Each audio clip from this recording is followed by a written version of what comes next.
Imagine being handed a $250 billion empire for just $50 million, and you laugh in their face. In the year 2000, the CEO of Blockbuster did exactly that. This is the autopsy of the most expensive joke in corporate history. In 1994, they were a superpower, a blue and yellow neon empire with a store on every corner and 9,000 locations worldwide. To the average family, Blockbuster was the weekend. To the board of directors, Blockbuster was an ATM that never stopped spitting out cash. But look at them now. One single store remains, a nostalgic relic in Bend, Oregon. The empire did not fall to a superior army. It fell to its own arrogance. It fell because it fell in love with its own defects.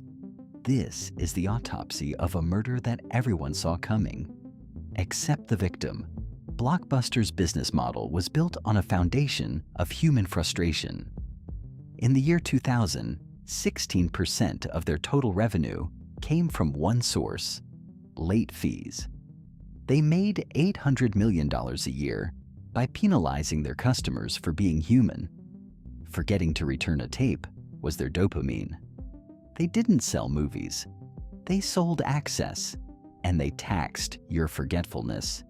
The CEO, John Antioco, sat atop a throne made of plastic cases, convinced that the physical experience of browsing the aisles was an eternal human need. He believed that people loved the smell of popcorn and the blue and yellow carpet.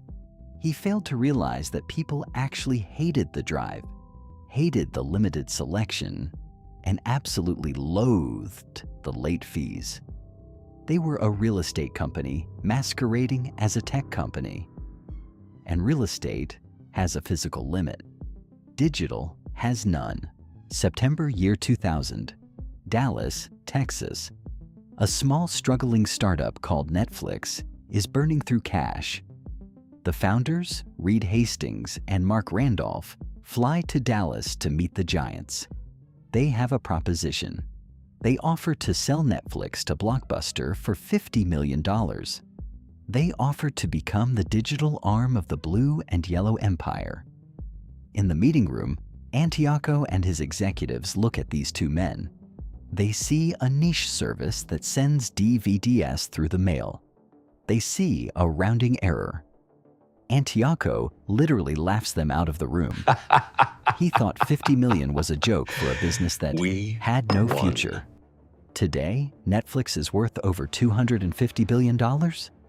That laugh cost Blockbuster $5 billion for every minute the meeting lasted.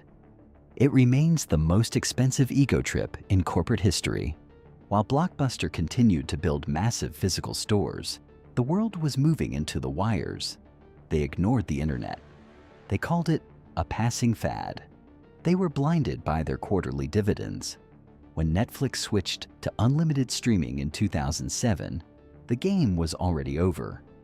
Blockbuster tried to pivot, but they were too heavy. They were tied to their leases, their employees, and their late fee addiction. By the time they launched Blockbuster Online, they were fighting a ghost.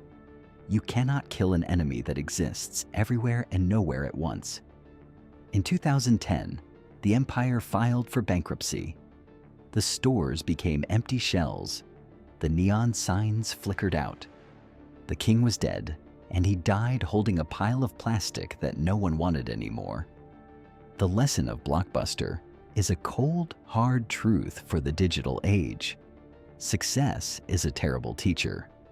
It convinces you that your current model is invincible.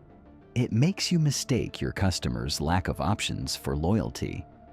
If you do not disrupt your own business model, someone else will do it for you.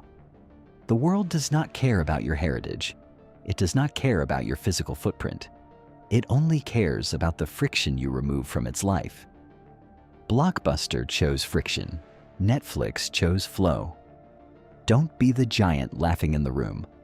Be the one building the future while the giants sleep. Join the blueprint. Subscribe for the autopsy of the world's greatest failures. Sign up for our newsletter to understand the mechanics of the next corporate collapse. The era of arrogance is over. The era of the analyst has begun.